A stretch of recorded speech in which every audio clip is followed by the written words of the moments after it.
রাম মন্দিরের চূড়ায় গেরুয়া ধ্বজা। অযোধ্যায় পৌঁছেছেন প্রধানমন্ত্রী নরেন্দ্র মোদী। ধ্বজা ওড়ালেন প্রধানমন্ত্রী। 2 বছর আগে লোকসভা ভোটের আগে প্রাণ প্রতিষ্ঠা।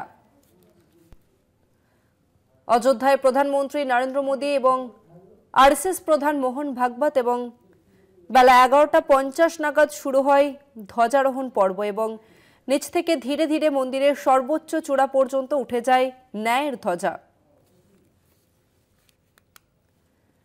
গোটা প্রক্রিয়ার সময়ে আবেগঘন চোখে ধ্বজার দিকে তাকিয়েছিলেন প্রধানমন্ত্রী নরেন্দ্র মোদী। অযোধ্যার আকাশে উঠছে ধর্মধ্বজা। রাম মন্দিরের চূড়ায় গেরুয়া ধ্বজা। অযোধ্যায় পৌঁছেছেন প্রধানমন্ত্রী নরেন্দ্র মোদী। ये धर्म ध्वजा केवल एक ध्वजा नहीं, ये भारतीय सभ्यता के पुनर्जागरण का ध्वज है। आज संपूर्ण भारत, संपूर्ण विश्व राममय है।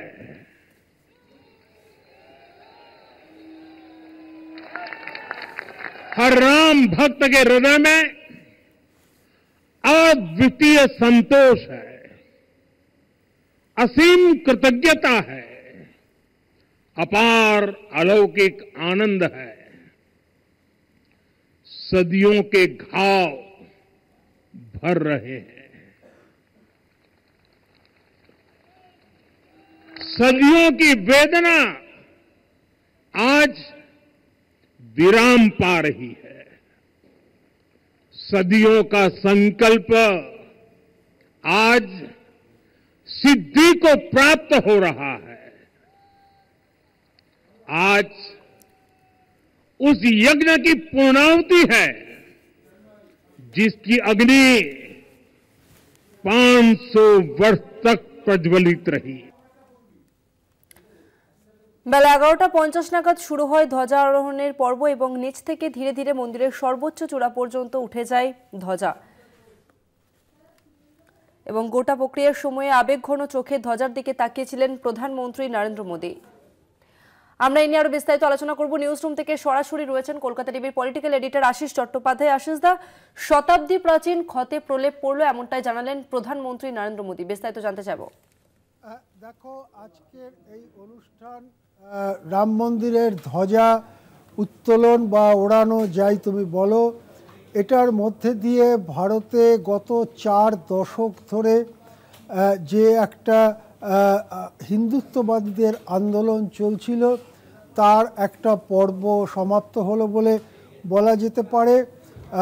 গত শতকের 80-র দশকের মাঝামাঝি থেকেই বাবরি মসজিদ ভেঙে দিয়ে রাম মন্দির তৈরি করবার জন্য ব্যাপক একটা আন্দোলন শুরু হয়, মূলত হিন্দুত্ববাদী, মূলত বিজেপি এবং সংঘ পরিবার ঘনিষ্ঠ সংগঠনগুলোর পক্ষ থেকে, যার পরিণতিতে বিশ্বনাথ প্রতাপ সিংহের সরকার, সেই সরকারও পড়ে গিয়েছিল গত শতকের 80-র দশকের শেষ দিকে। সেই সময় তৎকালীন বিজেপির অন্যতম শীর্ষ নেতা লালকৃষ্ণ আদবানি ভারত জুড়ে রথযাত্রা বার করেছিলেন। সেই রথযাত্রা যেখান দিয়ে গেছে সেখানেই আমরা দাঙ্গা হতে দেখেছি। তারপরে সেই রথযাত্রাকে বিহারে আটকানো হয়েছিল, লালকৃষ্ণ আদবানিকে গ্রেপ্তার করা হয়েছিল। সেই সময় বিহারে লালু প্রসাদ যাদবের সরকার ছিল, লালু প্রসাদ যাদব মুখ্যমন্ত্রী ছিলেন। তারপরে গঙ্গা, যমুনা এবং অযোধ্যার পাশে সরজু নদী দিয়ে বহু জল গড়িয়ে গেছে। গত শতক শেষ হয়ে গেছে, চলতি শতকের দ্বিতীয় দশকে 2014 সালে নরেন্দ্র মোদী ক্ষমতায় আসেন। যদিও তার আগের সবথেকে বড় ঘটনা হচ্ছে 1992 সালের 6 ডিসেম্বর বাবরি মসজিদ ভেঙে ফেলা হয় এবং বাবরি মসজিদের জায়গায় রাম মন্দির তৈরি করবার উদ্যোগ নেওয়া হয়, কিন্তু সেই উদ্যোগ তখন ফলপ্রসূ হতে পারেনি। 2014 সালে নরেন্দ্র মোদী প্রধানমন্ত্রী হবার পরে এ ব্যাপারে বিপুল তোড়জোড় শুরু করা হয় একটি ট্রাস্ট গঠিত হয়, যে ট্রাস্টের মাধ্যমে নাকি চাঁদার টাকায়, বেসরকারি টাকায় এই রাম মন্দির গড়ে তোলা হবে এরকমই বলা হয় এবং সেভাবে রাম মন্দির গড়ে ওঠে। এই রাম মন্দিরের বিগ্রহ প্রতিষ্ঠার অনুষ্ঠান এর আগে নরেন্দ্র মোদী এবং আরএসএস প্রধান মোহন ভাগবত করেছিলেন। আজকে সেই রাম মন্দির গঠন নির্মাণ সম্পূর্ণ হলো এই দাবি করে মন্দিরের মাথায় পতাকা উত্তোলনের কাজটি সারলেন ওই নরেন্দ্র মোদী এবং মোহন ভাগবত আরএসএস প্রধান, এবং তার মধ্যে দিয়েই 4 দশক ব্যাপী হিন্দুত্ববাদীদের একটি আন্দোলনের এই পর্ব শেষ হলো বলে মনে করা যেতে পারে। আজকে সেই পতাকা ওড়ানোর পরে দীর্ঘ ভাষণ দিয়েছেন নরেন্দ্র মোদী এবং যেটা আশা করা গিয়েছিল সেই রকমভাবেই তিনি এই ভাষণটিকে আসন্ন যে নির্বাচনগুলো আছে সেই নির্বাচনের ঠিক আগে দলীয় প্রচারের বা হিন্দুত্ববাদের প্রচারের একটি মঞ্চ হিসেবে ব্যবহার করেছেন। তিনি বলতে চেয়েছেন যে রামের ভাবনা মানে ভেদভাব নয়, সবাইকে নিয়ে চলা। সেই জন্য তিনি বলেছেন যে এখানেই অর্থাৎ রাম মন্দির চত্বরে অযোধ্যার ওইখানে রয়েছে মাতা শবরীর মন্দির, নিষাদ রাজের মন্দির, অহল্যা, বাল্মীকি, বশিষ্ঠ, বিশ্বামিত্র, অগস্ত্য, তুলসীদাস, জটায়ু প্রভৃতি রামায়ণের যে চরিত্র তাদের স্মৃতিতে মন্দির বা তাদের উদ্দেশ্যে নিবেদিত মন্দির রয়েছে। এই কথা বলেই তিনি বলেছেন যে গত 11 বছর ধরে আমাদের সরকার সমাজের সমস্ত পিছিয়ে পড়া মানুষদের, তিনি উল্লেখ করেছেন দলিত, মহাদলিত ইত্যাদি, কিন্তু তিনি একবারও ধর্মীয় সংখ্যালঘুদের কথা উল্লেখ করেননি। তিনি বলেছেন দলিত, মহাদলিত সহ সমস্ত অংশের মানুষের উন্নয়নের জন্য কাজ করেছে। তিনি বারবার বলেছেন মহিলা এবং যুবদের উন্নয়নের জন্য কাজ করেছে। তিনি বলেছেন ভারত এখন বিশ্বের মধ্যে পঞ্চম বৃহত্তম অর্থনৈতিক শক্তি হয়ে উঠেছে। খুব শিগগিরই প্রধানমন্ত্রী আশা করেছেন যে তৃতীয় বৃহত্তম অর্থনৈতিক শক্তি হিসেবে মাথা তুলে দাঁড়াবে ভারত। প্রধানমন্ত্রী নরেন্দ্র মোদী আগামী 12 বছরের স্বপ্ন দেখিয়েছেন।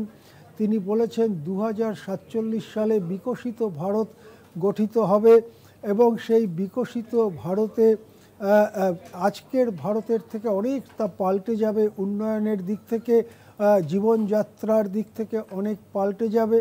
এবং তিনি বারবার যেটা বলেছেন যে আগামী 10 বছর ভিত্তি স্থাপন করবে, আগামী সহস্র বছরে ভারত কোন দিকে যাবে তার ভিত্তি স্থাপন করবে।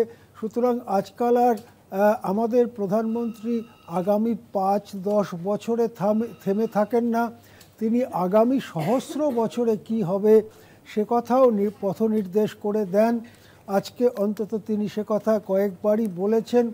তিনি অবশ্য এর সঙ্গে বলেছেন যে ব্রিটিশ ভারতের অন্যতম এক অফিসার মেকলের শিক্ষানীতির যে কুফল, সেই কুফল ভুগছে ভারত। মেকলের শিক্ষানীতি অবশ্যই খারাপ শিক্ষানীতি। কি ছিল সেই শিক্ষানীতিতে? সেই শিক্ষানীতিতে ছিল যে সমাজের ওপরতলার কিছু মানুষকে শিক্ষিত করবার দায় সরকার বা সরকারি ব্যবস্থা নেবে। সেই যে ওপরতলায় যারা শিক্ষিত হলেন তাদের থেকে চুইয়ে চুইয়ে শিক্ষা কিছু কিছু নিচের তলায় নামবে।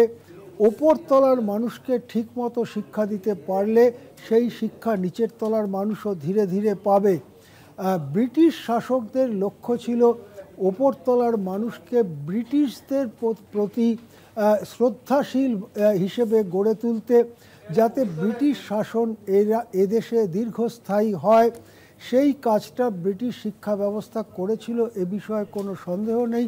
কিন্তু নরেন্দ্র মোদী বলতে চাইলেন ওই যে শিক্ষা ব্যবস্থা, তার যে নীতি বা তার যে প্রভাব সেটা আজকেও চলেছে এবং আজকেও গোলামির মনোভাবে চলেছে। বিশেষত তিনি লক্ষ্য স্থাপন করেছেন বিরোধীদের প্রতি। বা ধর্মনিরপেক্ষতার প্রতি, এবং তিনি বলেছেন সেই গোলামি ভেঙেই ভারতকে এগোতে হবে। ধন্যবাদ আশিস দা। সেজে উঠেছে রামনগরী। আজ প্রধানমন্ত্রী নরেন্দ্র মোদী তিনি রাম মন্দিরে ধ্বজা ওড়ালেন এবং সঙ্গে ছিলেন আরএসএস প্রধান মোহন ভাগবত।